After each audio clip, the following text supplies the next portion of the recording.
Shalom Adonai. Espero que esteja tudo bem com todos vocês neste dia e queremos juntos para mais uma aula e mais um conteúdo estarmos entrando. Hoje iremos explorar sobre Agostinho de Hipona dentro do contexto da história da igreja. Nós estamos construindo uma playlist de história da igreja, por isso que todos os dias nós estamos fazendo questão de estar colocando só conteúdo referente à história da igreja para podermos dar uma avançada nesse número de aulas e chegarmos aí, quem sabe, a umas 50 aulas, né? Então nós vamos fazer uma programação de pelo menos uma gravação de umas 20 aulas a 30 direto, e aí damos uma parada, vamos para outros assuntos e depois retornamos dentro da proposta da história da igreja. Por isso que todos os dias nós estamos nesse período agora concentrando o conteúdo aqui do canal para com a história da igreja. Eu quero te convidar a se inscrever no canal. Se inscreva no canal, dê o like sempre que assistir o vídeo, assista ele até o final, compartilhe o conteúdo, nos ajude a crescer o canal. Vamos em frente. Agostinho de Hipona. Agostinho de Hipona, tá? Ele foi um dos maiores, quem sabe, abordados, estudados e discutidos e pensados e até explorados pais da igreja.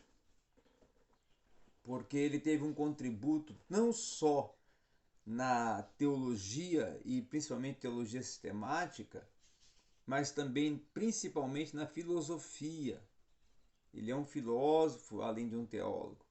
E também teve um contributo social, né? Então, quando nós começamos a pensar justamente no Agostinho, nós vamos compreender que este homem, que nasceu em 354 no povoado de Tagaste, no norte da África, que tinha por pai um romano, um oficial romano do escalão inferior, e inclusive pagão, e a sua mãe, denominada Mônica, que era cristã fervorosa, cuja até oração constante pela conversão de seu esposo acabou mais tarde sendo respondida, Agostinho vai parecer então não ter tido um relacionamento muito íntimo com seu pai, tá? Pois ele vai mencionar pouco o pai, em suas obras. Vai mencionar mais a mãe como até uma intercessora dele, tá? Então, seja como for, os pais de Agostinho sabiam, tinham notoriedade da inteligência pouco comum e por isso até se esmeravam em oferecer ao filho uma educação disponível com esse propósito. Enviaram ele para vários locais e cidades aonde, por exemplo, tinha oportunidade de ele poder desenvolver um academicismo, como Madaura, como depois a Cartago, tudo no norte da África, tá? Agostinho tinha também aproximadamente 17 anos quando ele chega à grande cidade que durante vários séculos vai ser o centro político, econômico, cultural da África de fala latina. E até vai parecer que ele não se descuida dos seus estudos, mas logo ele começa a desfrutar também dos diversos prazeres que Cartago lhe oferecia. Então ele vai conhecer ali uma mulher com a qual ele passa a conviver, tá? E da qual vai ter o seu único filho, denominado de Adeodato, o nome de Adeodato. A matéria que Agostinho estudava, a retórica, né, servia para preparar advogados e funcionários públicos. Seu objetivo maior era justamente ensinar a falar de maneira elegante e convincente, e não até se importando se o que era dito era certo ou era errado, tá? Os professores de filosofia então podiam se preocupar com a natureza até da verdade ou da retórica, e se preocupar, alguns se preocupavam com esta forma da oratória, de bem falar, tá? E esperavam até que Agostinho aprendesse em Cartago não a verdade, mas somente a maneira de persuadir os demais de que o que ele dizia era realmente certo ou justo. Entre as obras da antiguidade que os estudantes de retórica deviam ler estavam as de Cícero, tá? O famoso orador da era clássica. Além de orador, também Cícero já havia sido, né, vamos dizer assim, filósofo. Agostinho, lendo uma das suas obras, ele vai convencer de que é bom falar, né, não era esse bom falar, essa boa oratória, não era somente o suficiente para se ter uma condição de intelectualidade. Não era só a oratória que ia compor a sua intelectualidade ou a intelectualidade da pessoa, segundo para Agostinho, tá? Então essa busca levou ele, Agostinho, a dar continuidade ao aperfeiçoamento. Ele vai buscar primeiro ao maniqueísmo, uma religião de origem persa, fundada por Mani, tá? Na primeira metade do século III. Então ele vai ser maniqueísta no seu princípio. Na opinião de Mani, a difícil atuação humana era justamente causada pelos dois princípios que há em cada um de nós. Um deles é o espiritual e o outro, para Mani, era o luminoso. Então, que era para o outro, melhor, um era o espiritual, que é o luminoso, e o outro era a matéria, que é o físico e o tenebroso. Tá? Em todo o universo havia dois princípios igualmente considerados eternos: a luz e as trevas. De alguma maneira que os maniqueus, né, eles explicavam através de uma série de mitos, eles usavam muito a mitologia, tá? Esses dois princípios se mesclarem e até confundiam essa confusão que vai projetar sobre a situação humana, e a salvação então vai consistir em separar esses dois elementos e em preparar nosso espírito para a volta ao reino da luz e a sua fusão final com a luz eterna, tá? Como toda a nova mistura era necessariamente compostamente má, os novos crentes deviam fazer tudo para evitá-la, tá? Então os novos maniqueus, os novos adeptos do maniqueísmo, tá? Como o caso de Agostinho, que estava sendo um adepto ali do maniqueísmo. No tempo de Agostinho, o maniqueísmo então estava se espalhando muito por todo o Mediterrâneo e era o principal meio até de difusão em sua areola, né, de uma doutrina eminentemente nacional, ou seja, da região da África, tá, do continente africano.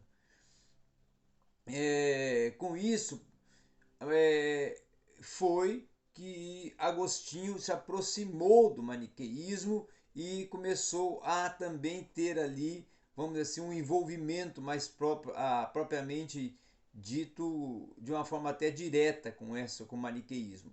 Mas por Agostinho, mais tarde, ele vai se envolver com os estudos romanos, tá?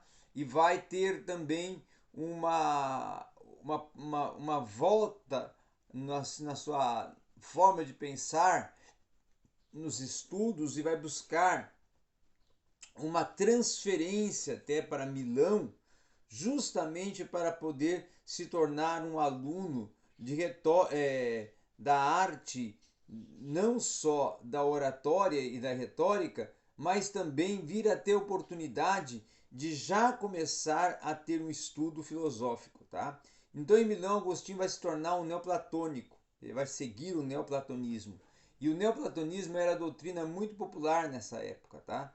Então nós não podemos escrever aqui toda essa filosofia do neoplatonismo, porque o período da nossa aula aqui não vai caber, e não é esta a nossa proposta, mas é suficiente sabermos que o neoplatonismo era tanto uma doutrina como uma disciplina, que tinha por objetivo central vir a conhecer o uno inefável, do qual provinha todas as coisas combinando. Então o neoplatonismo cria que existia só um princípio, do qual provinha toda a realidade através de uma realidade sérias e de série de emanações, né? Como o caso dos ciclos concêntricos que uma pedra produz em uma piscina, e as realidades mais próximas desse uno são superiores às mais distantes e até às inferiores. Então, o mal, nesse caso, não provém de um outro princípio, mas consiste em afastar-se deste uno inefável e dirigir os olhos e pensamentos para a infinita multiplicidade do mundo material. Então, tudo essa argumentação filosófica era a resposta para uma das velhas interrogações que Agostinho tinha e nutria, que era justamente sobre o problema da origem do mal. Nesse ponto de vista é que era possível afirmar que um só ser de bondade infinita era a fome de toda a criação, tá? Sem com isso até negar o mal que havia nela. Então o neoplatonismo também ajudou Agostinho a conceber Deus e a alma, e termos também e até em termos, até vamos dizer assim, menos materialistas que aqueles que aprendera com os maniqueus, tá?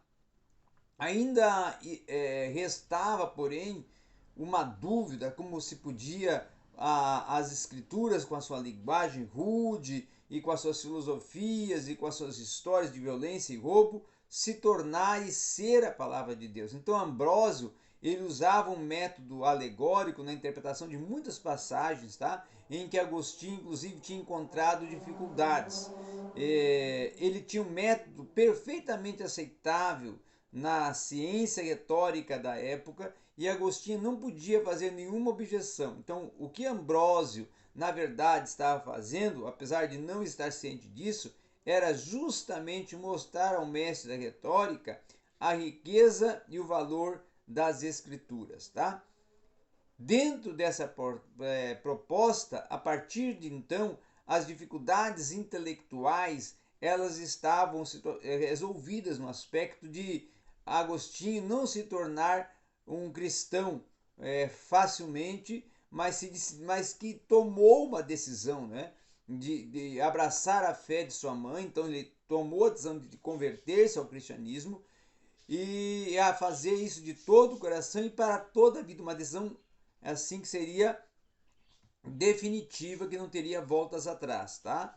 Então Agostinho estava convicto de que se tornaria um cristão e que teria de renunciar toda a carreira de professor de retórica e todas as suas ambições e usufruto dos prazeres sensuais que ele estava, vamos assim, convivendo, né? E esse último ponto era a principal dificuldade que ainda o detinha, porque ele mesmo conta em constante oração que ele era, vamos assim, voltado aos prazeres carnais, né? Então ele conta ali nas suas orações: dá-me castidade e continência, mas não tão logo. Por quê? Porque ele tinha realmente essa carência. Então ele vai recrudescer nessa batalha entre o querer e o não querer, entre tornar-se cristão ou não se tornar, por causa justamente desta questão carnal, a qual ele vai vencer, e depois ele vai decidir então tornar-se realmente um cristão. E depois dessa sua conversão, Agostinho vai começar a dar passos necessários a uma decisão que implicava justamente, que era o pedir o batismo, né? E se tornar então um membro do cristianismo, ao qual ele vai pedir o batismo e vai receber das mãos de Ambrósio, tá? Ambrósio vai ser o responsável por batizar Agostinho, e depois ele vai renunciar, Agostinho, a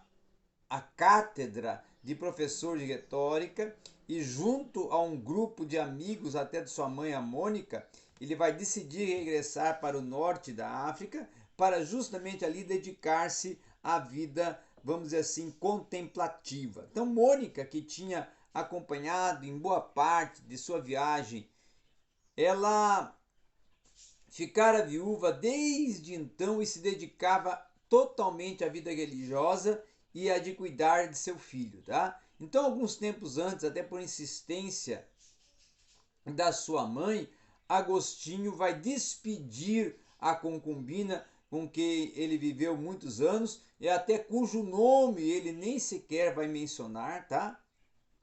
E vai ficar com Adeodato, justamente o filho dele, né? A qual, junto a Mônica, Adeodato e alguns amigos, ele partiu para a África, tá? Então, no ponto de Ostia, todavia, Mônica vai adoecer e vai morrer. E Agostinho vai ficar tão desolado com essa morte da ex-companheira, né? Que ele e seus companheiros vão permanecer vários meses em Roma antes até de partir para a África. Quando por fim eles chegam em Dagast, Agostinho vende a maior parte das suas propriedades, tá? Vai dar o dinheiro aos pobres, vai dedicar uma vida retirada em companhia de seu filho Adeodato e seus amigos, e não vai se tratar no quesito de uma vida excessivamente austera, no estilo de monges do deserto, mas mais de uma vida disciplinada, que vai ser dedicada ao estudo, à devoção e à meditação. Então, Agostinho vai escrever suas primeiras obras cristãs em algumas, vamos dizer assim, ainda marcas e propriamente apresentadas neoplatônicas, tá? Apesar de isso, em pouco tempo ele vai ser reconhecido em toda a região como um cristão dedicado, um professor hábil, um líder espiritual de seus companheiros e também em Cassisiaco, né? Ele vai se chamar, que é o lugar onde ele morava, Agostinho vai se tornar ali um ser completamente feliz, tá? E que não vai ter muitas ambições, senão de continuar ali até o final de sua vida. Ele vai se tornar ministro da igreja a partir da proposta que havia que aqueles que tinham outros propósitos para a sua vida, no caso de 300, nos anos 391, como Agostinho, vão visitar a cidade de Hipona para encontrar ali a oportunidade de desenvolver um propósito de uma vida, vamos dizer assim, até mais dedicada ao ascetismo. Tá?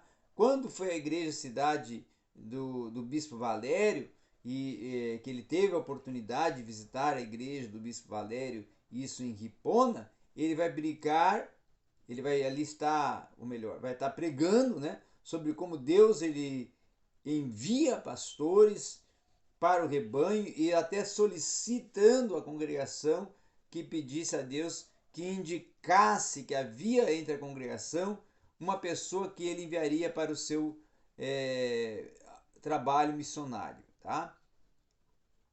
Mais tarde, Agostinho vai ser sagrado o bispo de Hipona, junto com Valério, a qual ele até tinha medo que alguma outra igreja lhe arrebatasse para ele ser bispo, tá? Nessa época, ele vai ser proibido como bispo de transferência de uma cidade para outra. Ele vai ter que permanecer ali em Hipona. Dessa forma, então, Valério vai garantir que Agostinho passaria o resto de seus dias em Hipona, tá? E Agostinho não vai saber mais também essa questão de migrar, ou querer migrar para uma outra, vamos dizer assim, igreja, em uma outra paróquia, em um outro local, tá? Uma outra diocese, para ele ser bispo. Então, como ministro e bispo, Agostinho vai continuar levando uma vida, vamos dizer assim, de semelhança a que levara em Cassiasco, tá? Entretanto, ele não podia mais dedicar tanto tempo a essa contemplação por causa dos seus deveres pastorais, tá? E em cumprimento dessas responsabilidades é que ele vai escrever uma série de obras que fez dele, ou tornou ele, um teólogo muito importante e destacado para a igreja ocidental desde o tempo do apóstolo Paulo. Ele foi considerado o teólogo da igreja ocidental nesse período. Muitas das suas primeiras obras, então, elas foram dirigidas contra o maniqueísmo, tá? E ele também vai fazer obras relacionadas principalmente ao contexto da soteriologia, ou da doutrina da salvação. E também ele vai trabalhar muito na questão que eu já até mencionei, de obras filosóficas, tá? Então, Agostinho, ele vai procurar ter participação, e tem uma participação muito importante no cisma donatista, tá? Onde ele vai insistir com a validade dos sacramentos, que esses sacramentos não dependem da virtude moral da pessoa que os administra. E se fosse assim, estaria constantemente em dúvida sobre se recebemos ou não um sacramento válido. Então essa posição de Agostinho, ela foi sustentada por toda a igreja ocidental e foi o grande marco teológico da igreja ocidental nesse período. Agostinho também desenvolveu contra os donatistas a teoria da guerra justa. Tá? Depois ele trabalhou também uma outra obra denominada Circunceliões, onde ele dedicava essa obra à violência e depois às questões sociais e econômicas, tá? Questões sociais e econômicas. Ele também vai trabalhar com a questão de uma obra totalmente dedicada ao pelagianismo, tá? E ele vai ser contra os pelagianos e vai escrever a sua obra teológica mais importante nesse contexto de combater e confrontar a doutrina pelagiana. Então, Pelágio, que era um homem de origem britânica, que ficou famoso por sua austeridade, para ele a vida cristã consistia em um esforço constante, tá? Através do qual a pessoa vencia seus pecados e obtinha a salvação.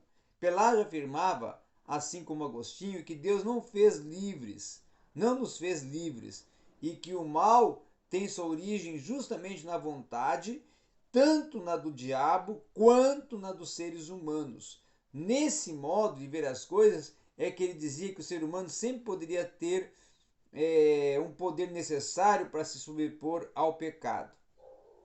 Para Agostinho, o pecado já vai ser uma realidade tão poderosa que vai se apossar da nossa vontade enquanto nós estamos em pecado. Outros sim também, quando somos redimidos à graça de Deus, até para atuar em nós, levando-nos ao estado miserável em que nós encontramos para um estado novo. É o que defende Agostinho. Em que nossa liberdade vai ser justamente restaurada tanto para pecar como para não pecar.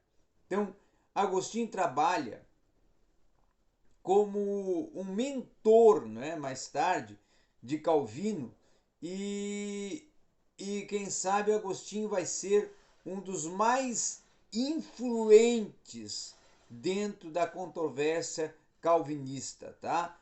Da controvérsia arminiana contra Calvino e arminiana contra calvinismo, né? Porque o calvinismo vai ter grande influência das doutrinas propostas por Agostinho. Nós ainda vamos estudar na próxima aula o impacto teológico de Agostinho, tá? O impacto teológico de Agostinho, onde nós vamos ver ou ter um aprofundamento nessas obras, principalmente soterológicas e teológicas, no âmbito da discussão da antropologia, que vai desenvolver também o Agostinho e que vai ter um grande resultado, não só na igreja ocidental, mas na igreja a nível mundial, deixando um legado que tem uma grande influência e é seguido propriamente dito até hoje. Obrigado a todos e mais foi uma aula que nós